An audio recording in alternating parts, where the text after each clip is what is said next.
Peace Walker incident. The boss built a merc outfit that fought alongside the Sandinistas. An army without a country. 5 mercs, 4 mercs. Something with no government holding the reins. Cypher wanted their military muscle, but the boss said no. So they moved on the Caribbean base and massacred them. I hear ya.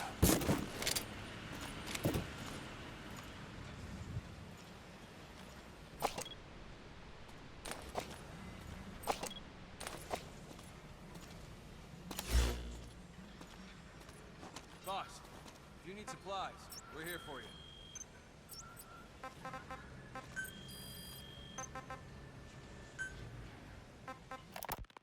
Christmas Eve, night.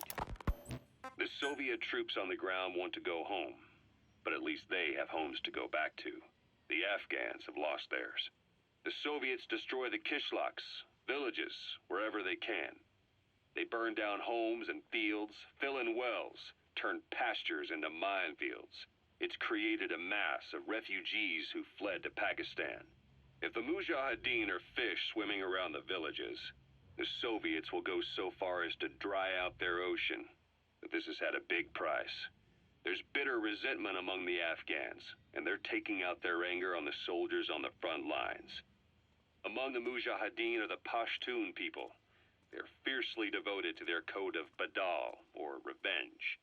Soviets they've captured have had their hands, feet, and noses cut off before being left to die at the side of the road, just to show their comrades what they're capable of. Friendlies who come across them can do nothing but put them out of their misery. Then they burn down another village in retaliation. And the cycle of vengeance goes on. Kaz, what about the unit that attacked us in the mist? You knew something about them. That wasn't my first run-in with them.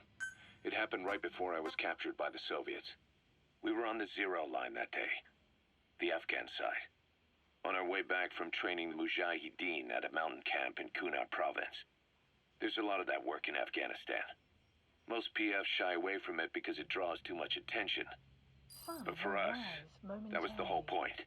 The job itself went great. We just had to make it back to a tribal area in Pakistan. But all of a sudden, visibility got real bad. It was no sandstorm. Our point man gave the strange report. He said he could see skulls in the mist. Skulls?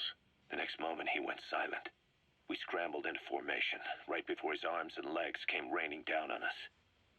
It was always supposed to be a dangerous mission, so I had Diamond Dog's very best with me. We were calling out to each other. But one by one, their voices just went dead.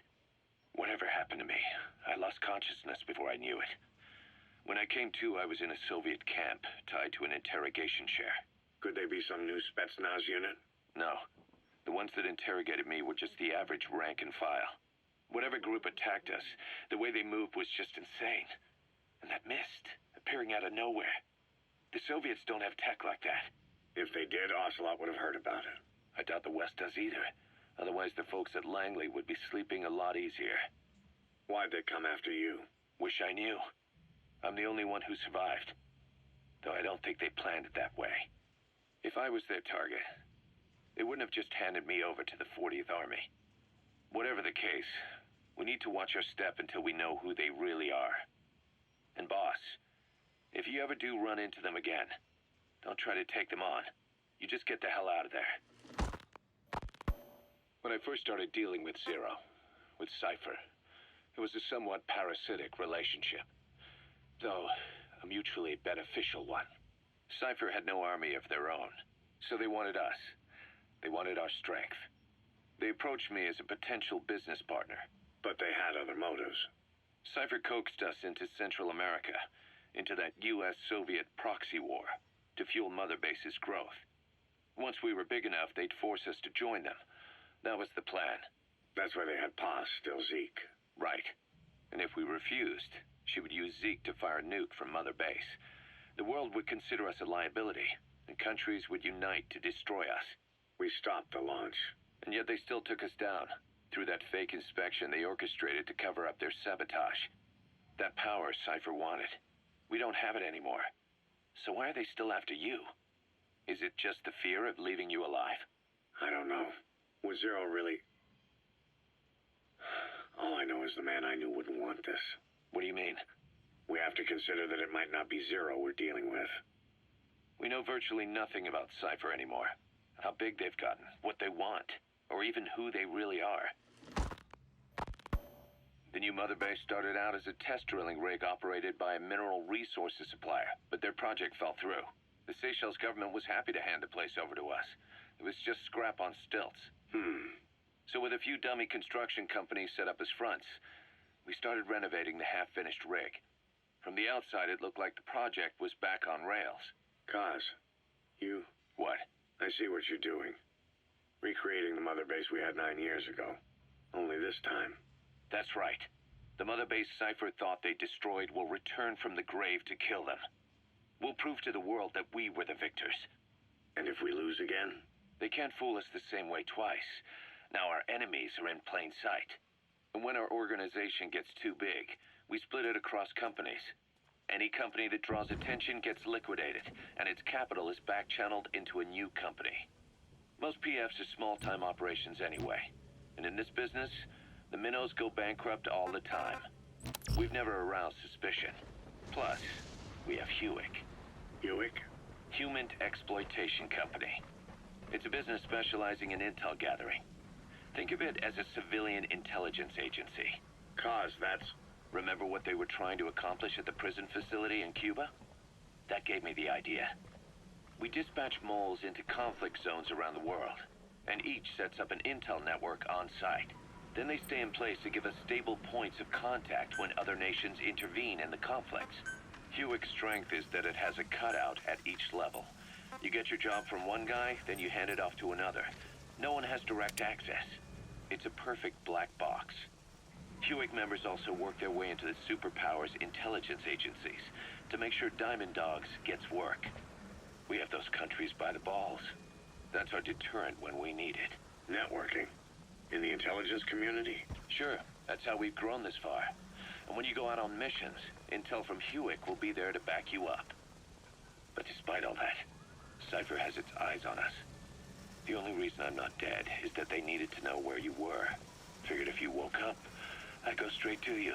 That's why you made that ruckus at the Zero line. Yeah, to make their own surveillance work against them. I think it took some of the heat off Cyprus. Kaz. Then I just had to wait for you to save me. And I've gotten used to waiting. Kaz. That's not all. It was a good chance to scout the market. And with the West wanting the Soviets out of Afghanistan, their agencies are bursting at the seams with funding. Boss, let's start by building up our Afghan presence. Why put Mother Base in the Seychelles? We're at the center of the world here. We're all the way out in the Indian Ocean. Come on.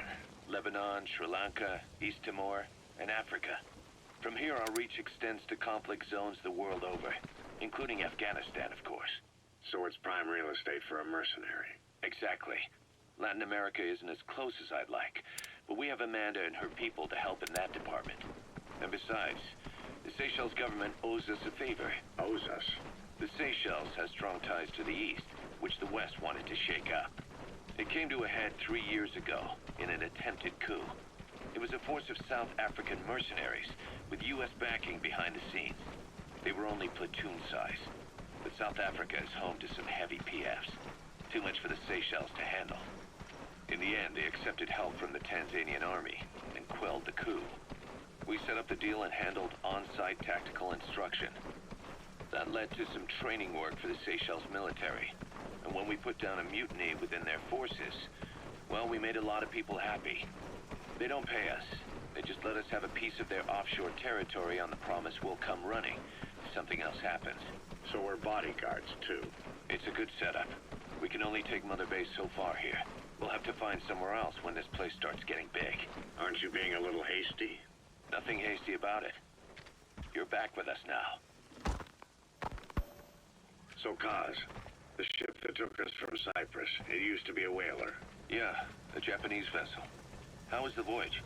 It was... stimulating. Well, she was part of a whaling fleet up until a few years ago. Her displacement isn't anything to write home about, but she can really move. She still had plenty of life left in her, but then the work dried up. Global opposition to whaling has been mounting for years. Is that right? The push to ban it has been gaining traction for a little over a decade. Individual species came under protection as the years went on. And then 2 years ago, the IWC adopted a moratorium on commercial whaling. Several countries, including Japan, fought it to the bitter end.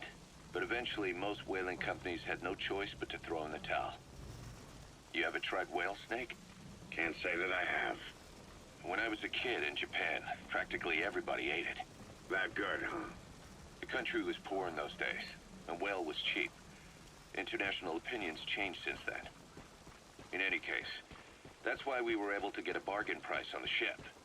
Of course, we did end up spending 5 times the purchase price in modifications. We had to really work to fit in all the ESM and communications gear while keeping the whaler look intact. Right now, she's going around conducting SIGINT missions.